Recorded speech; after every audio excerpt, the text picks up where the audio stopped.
Welcome back to the channel, dear friends. It's a true joy to have you here once again in this sacred space where we reflect, deepen, and walk the path together. Whether this is your first visit or you've been journeying alongside us for a while, thank you for showing up not just to the screen, but to your own heart, your own truth, your own becoming. In a world that glorifies speed, celebrates instant success, and idolizes rapid results, you're choosing to pause. And that choice, in itself, is an act of profound spiritual courage. Today's message comes from the heart of authentic wisdom. It's about patience. It's about the quiet strength found in consistency.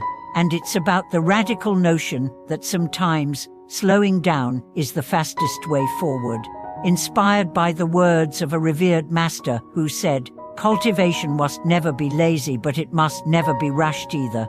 We explore what it truly means to walk the middle path, without haste, without delay, and with unwavering sincerity. In our culture, everything is built for speed. We want quick fixes, instant transformation, spiritual shortcuts. A few days of meditation should bring clarity. A week of chanting should manifest peace. A few months of practice, and we expect visions, awakenings, perhaps even miracles. When those expectations aren't met, we fall into doubt.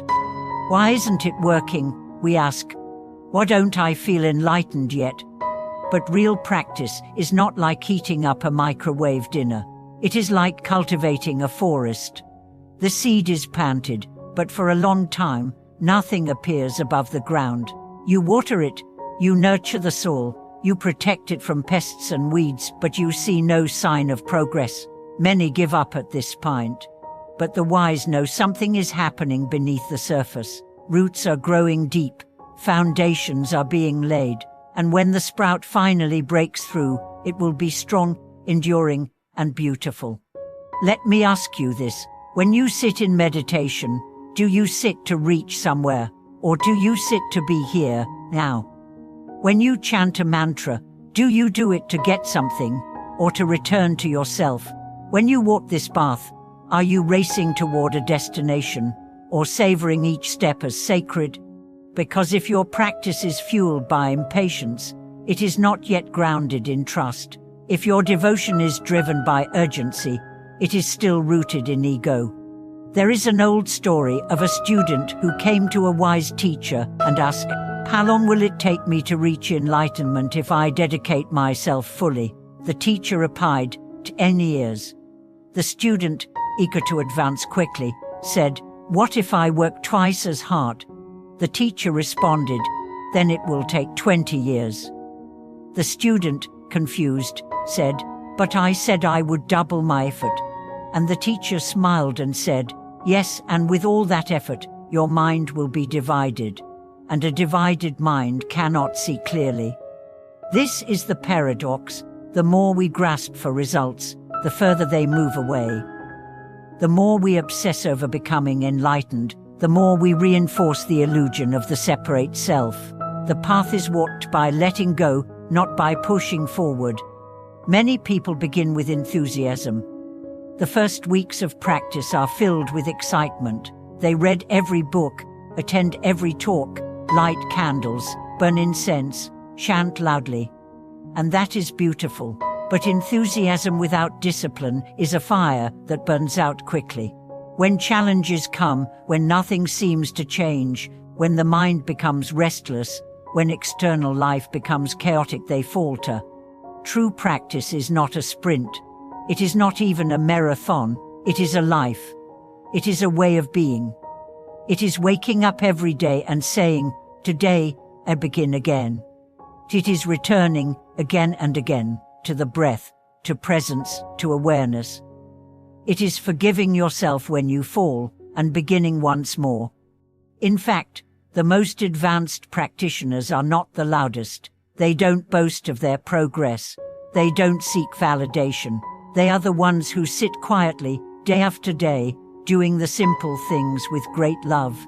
They bow not because someone is watching, but because their heart bows naturally, They chant not to impress, but because the sound reminds them of truth. They move slowly, not because they are lazy, but because they are fully present.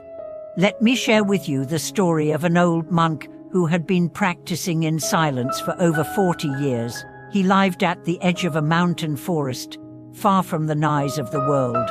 A young student once traveled for days to meet him, hoping to find answers. When he arrived, the old monk was sweeping leaves. He didn't stop to greet the student. He just kept sweeping. The student waited. Hours passed. Still, the monk wept. Finally, as the sun was setting, the monk looked up and said, "You are seeking answers in my words, but the teaching was in my sweeping." What did he mean? He meant that every action, done with mindfulness, becomes the path. Every moment is the teaching. The student came for something dramatic, but the truth was in the ordinary, the quiet, the steady.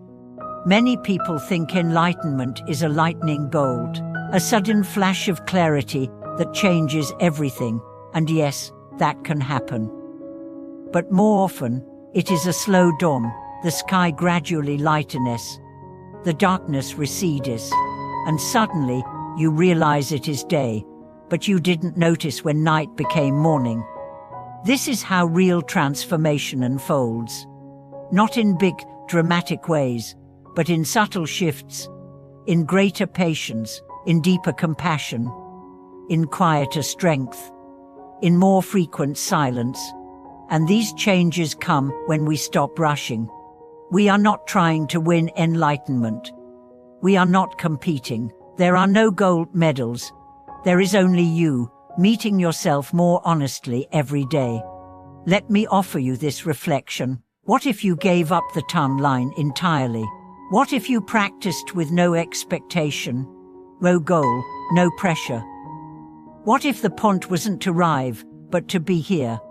You'd start to notice the small miracles, the way your breath feels when you're truly present, the peace that comes when you surrender control, the beauty in a simple sunrise, the joy in a single mantra whispered from the heart. These are not small things. These are the treasures, and you cannot see them if you're rushing towards somewhere else. The teacher I mentioned earlier once said, "The fastest way to become awakened is to slow down." This is not just a clever phrase. It is the truth, because in slowing down, we notice, we feel, we connect, we dissolve the illusion of separation. Slowness invites us into our body. Slowness invites us into the breath. Slowness invites us into the moment. And the moment is where life is, where love is, where God is. So let go of the rush, let go of the pressure, let go of the story that says, "I should be further along by now." You are exactly where you need to be. You are not late. You are not failing. You are unfolding. Just like the flower waits for the sun. Just like the moon rises in silence. Just like the tide comes in, slow and certain. You, too, are becoming. Thank you for being here with me today. If this message spoke to your heart, please let me know in the comments. Your presence matters. Your journey is sacred. If you haven't yet, please like this video, subscribe to the channel, and turn on notifications so we can continue walking this path together slowly, steadily, truthfully. And remember, the slowest steps, when taken with love, reach the furthest places. Thank you for watching this video.